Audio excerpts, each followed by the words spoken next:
Hi guys, welcome back to my channel. For those of you who are new, my name is Ronke and I love to talk about travel, career, and lifestyle content here. So one of the things that's happened in the past maybe 1 to almost 2 decades is that social media has really blown up. And accordingly, it's become a pretty large source of information for people. Now, what you already know is that some of the information y'all see on social media isn't always accurate. I love the fact that there is a lot of career advice on social media. And yes, I know YouTube is a social media platform, so I'm probably one of them people. But I think it's extremely important that when you're getting career advice or any sort of information from social media, that you fact check. And so in today's video, I'm looking through some bad career advice from social media. The main thing that I know that social media has been telling a lot of people to do with their careers is to wordsmith your resume, for lack of a better word. So if you were like a cashier, as opposed to calling yourself a cashier, you might call yourself frontline staff. And instead of saying that you checked out groceries, you might say you supported clients on procuring the right item at the right time. That's nice, but I feel like you got to be careful. Ultimately, most jobs do require a background check. So it becomes kind of clear through the background check process where you worked and potentially what your role was. Another one that I heard about that some people do, in order to have their resume be picked up by the systems, they will copy and paste the job posting and then put the job posting in like extremely tiny font at the end of the resume so that when the resume goes into the system, it automatically picks up on the words that were in the job post. Now see, I wouldn't advise that either, because ultimately there is a human that reads through your resume and they're gonna read through your resume, see that it completely does not match or it's just not the most optimal resume for this position.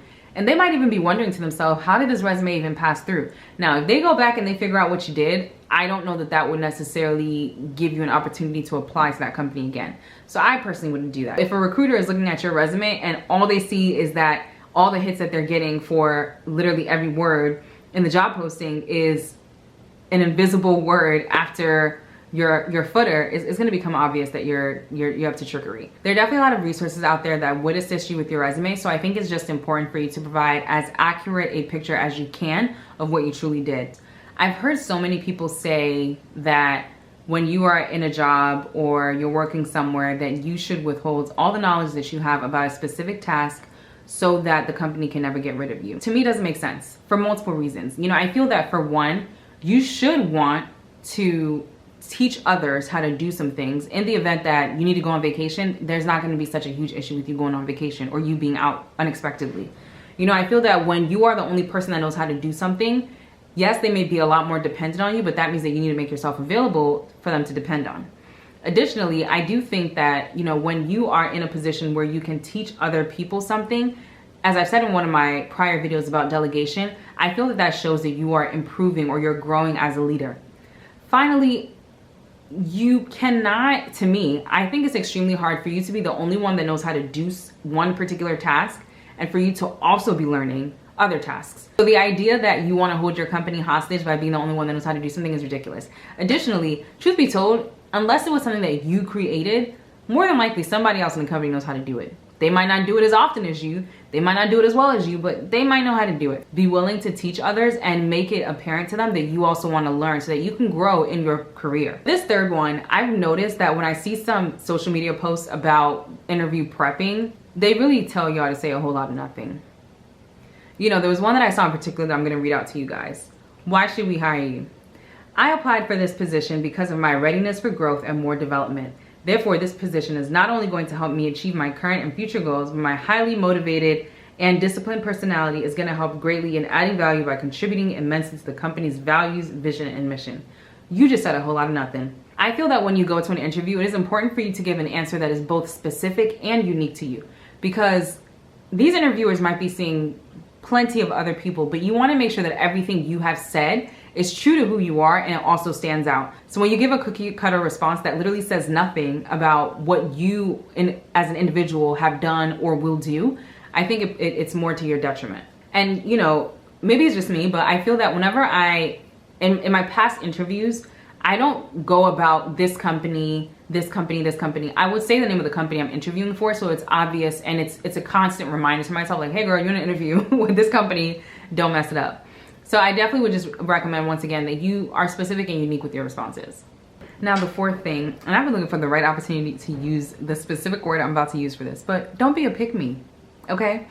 I feel like a lot of times when people interview, they are so, I don't want to say desperate, but you're so like, oh my gosh, I really want this job, that you start over-promising or presenting yourself like you really need this job. And I don't know that it always works. I think in some instances, yes, maybe some employers would be like, oh, okay, you promised an overtime and a half? Cool, we'll take you. But some other employers, when you come across desperate, they might not want to hire you. I saw this post on social media that was like, why do you want to work here? Why should we hire you? The response was, I believe I will be a valuable member of your team. I have all the qualities and skills that you're looking for, that you are looking for that position. Typo there, but whatever. I am a fast learner and a good team member. Cool.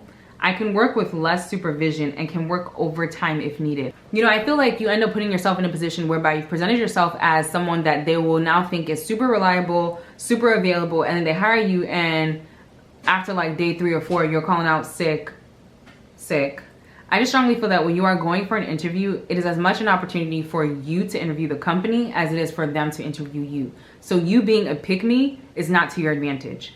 And it can also, for me, I just feel like it probably will actually impact how much they're willing to pay you, and et cetera, et cetera. So I just want to do it because I really feel that it's a, I don't know what the opposite of a power play is, but that's essentially what that is. And it puts more power into the company's hands that's interviewing you versus putting it into your hand. I would say the next thing is just don't lie in general. I saw this other post on social media and someone said, I'm sick of applying for jobs and nobody calling me back. And someone provided this as their tip. Number 1, find out the recruiter's name, call and say they left you a voicemail on scheduling an interview, schedule the interview. Now, this tweet is from like 2017, so I'm really hoping in this year ain't nobody doing that. But that's just silly to me. Because what now happens if you find out the recruiter's name, if it is even a position you can see the recruiter's name for, you call and tell them that they left you a voicemail and scheduling an interview, and they look through their system and they've never seen your name before. You know, for a lot of companies, yes, it might be like one random recruiter in a back office that's handling everything, but some other companies, they have everything automated. So they will know if you've ever applied. They will know if they passed you on to interview. So I just wouldn't, you know, there's some certain things that I feel that you don't want to necessarily start a career with, or you don't want to necessarily start your foray into a company with, and lying is just one of them. Finally, I want to say the worst bit of advice I have seen on social media.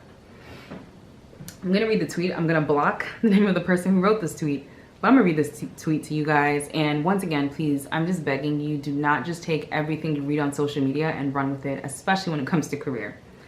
This person posted, if you went to college and had professors that had 10 years of experience in their field, then you have at least 4 years of experience in your industry.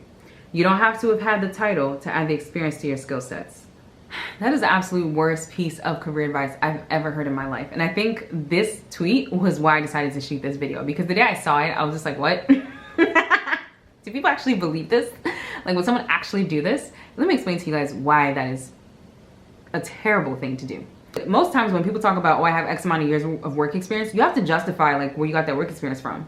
Where was it from? What were you doing? What was your title? What were the dates? I want to say most jobs nowadays, they do require some sort of background check, right? And the background check, of course, is for like legal and criminal processes, but in some other positions, it's also to actually verify your working history. And so if you are saying that you have 4 years of work experience from sitting in a lecture classroom with a professor that has 10 years of work experience, you lying. You're not even lying, you lying. And that's just wrong. If the average semester is about 15 weeks, and let's say you sit in class for about 3 credit hours each week, that totals 45 credit hours. And that's 45 if you don't take no breaks, if you attend every single one of your classes, and if your lectures or your lessons actually start on day 1. That's 45 hours. A work week in 1 year is about 40 hours. Please, I'm begging y'all, do not, absolutely do not ever do that. It is such terrible advice because it also sets you up to believe that what you learn in class is sufficient for what you would have learned on the job. As I said, social media definitely is a great place to get information, but you just have to be conscious about picking the right information. You know, I've heard some pretty good career advice on social media as well that I've utilized, but I did want to talk through some of the bad career advice on social media for you guys to be mindful.